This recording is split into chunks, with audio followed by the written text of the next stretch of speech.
আসসালামু আলাইকুম। Adventure at C এর দ্বিতীয় পর্বে আপনাদের স্বাগতম। পৃথিবীর মোট আয়তনের প্রায় ৭১ ভাগ জল, বাকি ২৯ ভাগ স্থল। এই বিশাল সমুদ্রের প্রায় সব জায়গায় রয়েছে নানা রকম অ্যাডভেঞ্চার। সাগরের অবস্থান ভেদে এর রূপও ভিন্ন থাকে। যেমন নভেম্বর থেকে মার্চ সাউথ চায়না সি অধিকাংশ সময় রেগে থাকে। এই সিজনে সাউথ চায়না সি পাড়ি দিতে হলে নাবিকদের অনেক সময় খারাপ আবহাওয়ার সম্মুখীন হতে হয়। একই সিজনে আমাদের বে অফ বেঙ্গল কিছুটা শান্ত বা কুল মেজাজে থাকে। বে অফ বেঙ্গল সাধারণত পূর্ব এশিয়া থেকে মধ্যপ্রাচ্য, ইউরোপ, আমেরিকা সহ পশ্চিমের দেশগুলিতে নাবিকদের যাতায়াতকালে বে অফ বেঙ্গল পাড়ি দিতে হয়। এপ্রিল থেকে ডিসেম্বর এই সিজনে খারাপ আবহাওয়ার কারণে বে অফ বেঙ্গল অধিকাংশ সময় উত্তাল অবস্থায় থাকে। এ সময় এখানে সৃষ্ট নিম্নচাপ পরবর্তীতে রূপ নেয় প্রলয়ঙ্কারী ঝড়ে, আর সাগর ক্রমান্বয়ে হয়ে ওঠে উত্তাল, বিভীষিকাময় ও ভয়ানক। যেহেতু সমুদ্রপথে নাবিকের যাতায়াত সব সময়, তাই এর প্রতিটা রূপই আপনি উপভোগ করতে পারবেন যদি নাবিক হন। আটলান্টিক মহাসাগর, প্রশান্ত মহাসাগর, ইন্ডিয়ান সাগর সহ প্রায় সব সাগরেই ভ্রমণকালে মাঝে মাঝে হয়তো দেখতে পাবেন ডলফিনের ঝাঁক। বাংলাদেশের মিঠা পানি নদীগুলোতেও মাঝে মাঝে ডলফিন দেখা মেলে। স্থানীয় ভাষায় এসব ডলফিনকে শুশুক নামেও ডাকা হয়। তবে বাংলাদেশের মিঠা পানির ডলফিন এখন অনেকটা হুমকির মুখে। এর অন্যতম কারণ নদীগুলোর গভীরতা কমে যাওয়া, জেলেদের জালে আটকা পড়া, কৃত্রিম নদী শাসন সহ আরো অনেক কারণ রয়েছে। নদীগুলোতে ডলফিন একা বা ছন্ন ছাড়া চলাচল করলেও সাগরে এরা দল বেঁধে চলাচল করতে পছন্দ করে।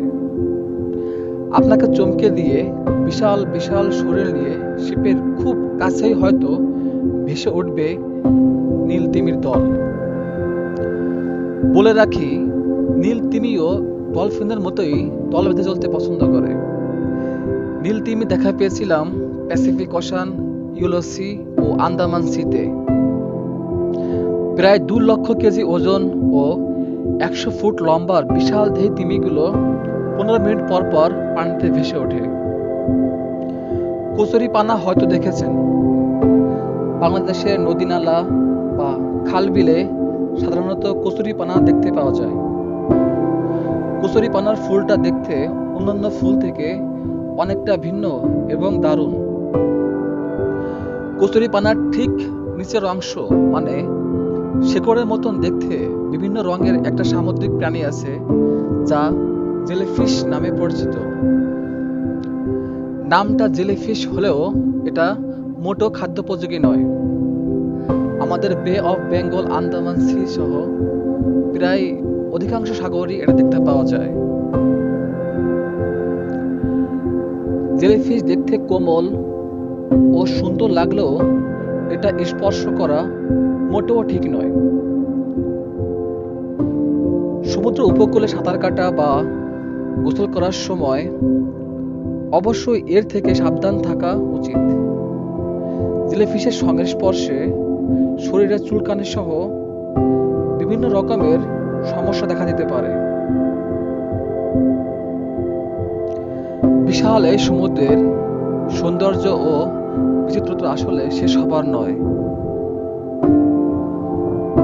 আমার মনে হয় পৃথিবীর যত প্রকার সাপ আছে তার অধিকাংশ কালারফুল বা রঙিন সাপই সমুদ্রে দেখা যায়।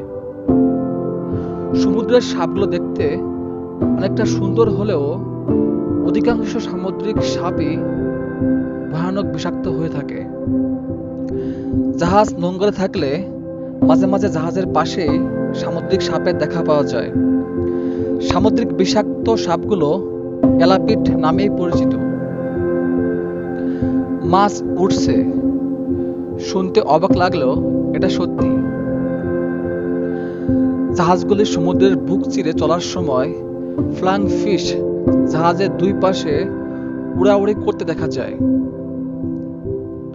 তাছাড়া বড় মাছ বা ডলফিন এতে তাড়া করলেও এরা উড়তে থাকে। সাধারণত পানির নিচে ফ্লাইং ফিশ 56 কিলোমিটার/আওয়ার গতিতে চলার কারণে এরা পানির উপরিপৃষ্ঠ ভেদ করে লম্বা ডানা বা উইংস এর সাহায্যে একটানা প্রায় 650 ফুট উঠতে পারে।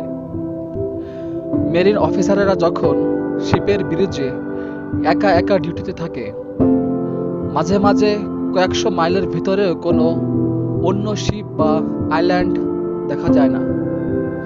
নাবিকেরা যখন Pacific ocean, Atlantic ocean, Indian ocean সহ বড় বড় সাগর ভ্রমণ করে, তখন নাবিকের সঙ্গী হয় সামুদ্রিক সিগাল।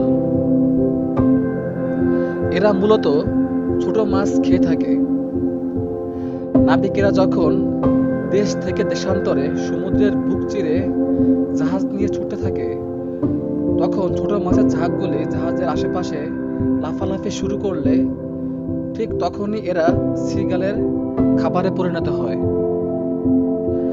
আপনারা অনেকেই হয়তো মৎস্যকন্যার কথা বা গল্প শুনে থাকবেন। বাস্তবে যদিও এর কোনো অস্তিত্ব নেই, কিন্তু আপনার জাহাজ যদি পোলার এরিয়াতে বা মেরু অঞ্চলে সেল করে, তাহলে কোনো এক রাতে হালকা জ্যোৎস্নায় শিপের খুব কাছ থেকেই আপনার দিকে ফ্যাল ফ্যাল করে চেয়ে থাকবে ঠিক মৎস্যকন্যার মতো মায়াবী চোখে।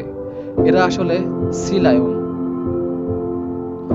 ভিডিওটি ভালো লাগলে অকারণে গাছ কাটা থেকে বিরত থাকুন। বেশি বেশি করে গাছের চারা রোপণ করুন। সুন্দর এই পৃথিবীটা আগামী প্রজন্মের জন্য বসবাসযোগ্য করে তুলুন। ধন্যবাদ সবাইকে।